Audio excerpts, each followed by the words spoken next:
Our next speaker is going to be the next mayor of Aurora, John Laesch. And before I let him speak, I want to say a few things that I know he won't say about himself, but needs to be said. John is incredibly compassionate. He is a hard worker. He always puts people before himself. He has a family that has raised him with these values. He has a strong moral compass. And I've never seen someone work harder for somebody else before. So I'm very excited to introduce my good friend, John Laesch.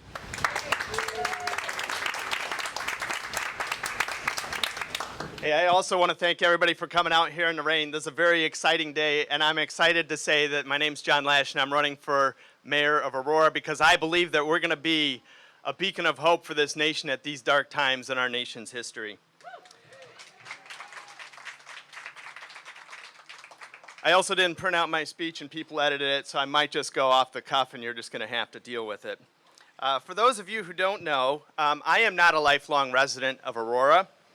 I was born and raised in Monrovia, Liberia, West Africa, to missionary parents, and I also want to give a special shout out to my parents for coming out here today and being supportive. And my brother, who's also here, and I know his family will be here too. So we moved here when I was 12 years old. Monrovia was much different from the United States in so many ways. But it was my first week in school where I experienced the racism that runs deep here. My youngest brother is a man of color. He's black, adopted. And I remember my first fist fight on the playgrounds at Lisbon grade school because another kid used a racial slur. And while I was sitting in the principal's office one week into school, I decided to find a different way to fight. And throughout my life, I have become a person who uses my voice, research, the facts, the truth, and organizing as a means to seek justice and fairness in our system.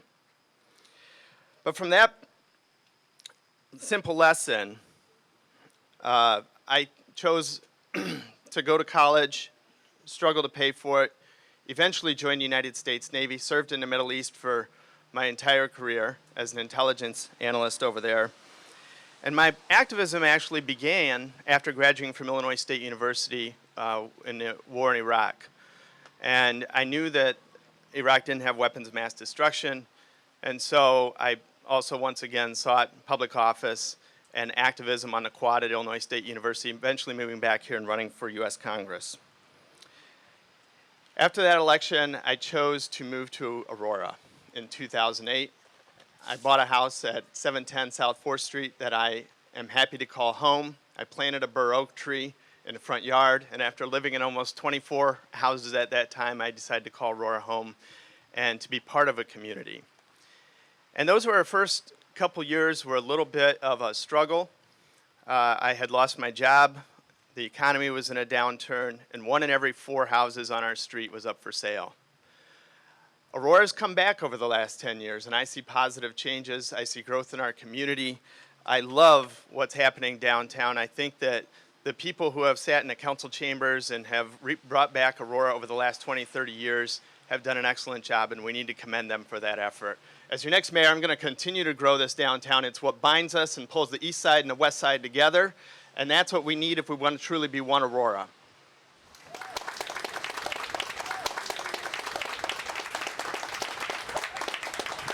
The decision to run came as I watched what's happening on the national scene. We're suffering through a pandemic. We're feeling the effects of climate change. Scientists have given us 10 years to act. Escalating racial tensions have divided us, and an ever-expanding wealth gap has left many of us crying out for new leadership with solutions that put people first. I hope to be that leadership with your help. I believe that if we come together, that if we stand together, that if we do it with an intent of purpose of doing unto others as we would have done unto them, that we can be a ray of hope from Aurora. I know we're not going to fix all the world's problems from here, from the council chambers, but I know that we can be a beacon of hope, and that's my intent. And I know that Saul and Arjun are going to be part of that. I know that there's going to be more people that join this effort. There's going to be more people running for office. There's going to be more people rejecting the contributions that are coming from the people that currently do business with City Hall. And instead, we're going to have a government that works for the people, for all the people. Right.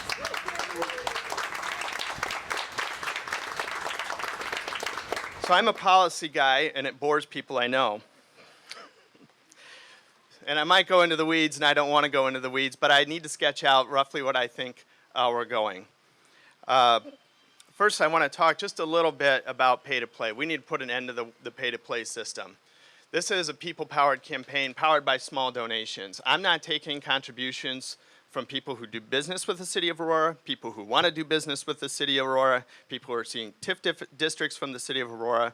We need to clean up City Hall, and if we truly want to be a government of the people, that's what it's going to take.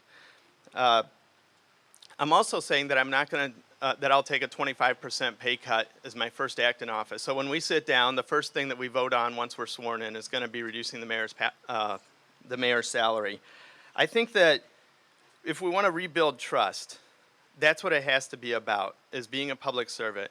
And I will intend to serve for 4 years, 8 years, whatever it takes to get our vision off the ground. So I've said that I think that those people have done a good job in the past. Aurora has been an industrialized city, manufacturing city that was decimated by NAFTA when a lot of our jobs went overseas. And I think people have done a good job over the last 20, 30 years addressing crime in our neighborhoods and bringing the downtown back alive. And I want to run a positive campaign that acknowledges those positive aspects, but also a campaign that pushes forward a positive vision. What does that positive vision look like? As an environmentalist, I want to see us invest in people's homes. That if you want to make your house more energy efficient, if you want to move to solar energy, if you're going to install electric charging station, or if you as a business want to put solar panels over your parking lot, we need to get solar panels over all the school district parking lots, that we can create those economic incentives. And this is a win-win for people. You as a homeowner are going to, 1, be able to remodel your home, 2, make it more energy efficient and save money, and 3, you're going to be working to put people back to work in this community. And when I say people back to work, I'm saying the people that are working 40 hours a week and living in poverty. If we have a 12% poverty rate, that's unacceptable. It's unacceptable, and it's been that way for too long, and that's what's left us divided. So when we put people back to work, they're going to be living wage jobs. We're going to be working to bring living wage jobs to this city and lift people up, and it's going to be good for everybody. And perhaps ComEd will make less money as we all save money, and I'm not taking money from ComEd either. I want to talk a little bit about the budget, because as I've been talking to people, the debt that's been amassed in this city is a big issue.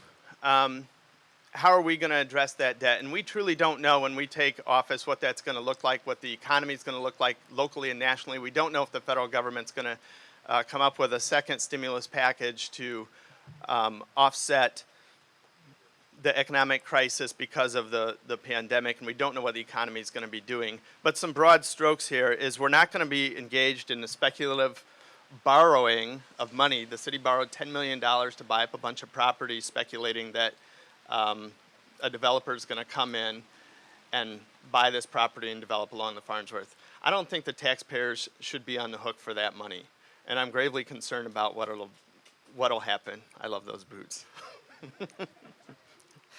Also, I've said that the only tax increase is I would like to see, and I don't know what these gentlemen or what the current council will be like, but most of the counties around us on the cannabis tax are at 3%.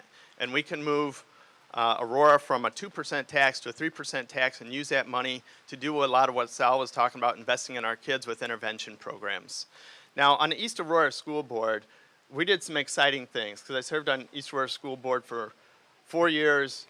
It was a tough place to serve, but you know, we worked with the city to provide intervention programs, and we found out that it works. When kids have somebody that cares about their lives and the extra attention after school, that their grades improve. And it's a matter of having somebody involved in their life. And that's also why it's important to have living wage jobs. So if somebody's working 40 hours a week, they're not working 80 hours, they can go home and spend that time with their kids.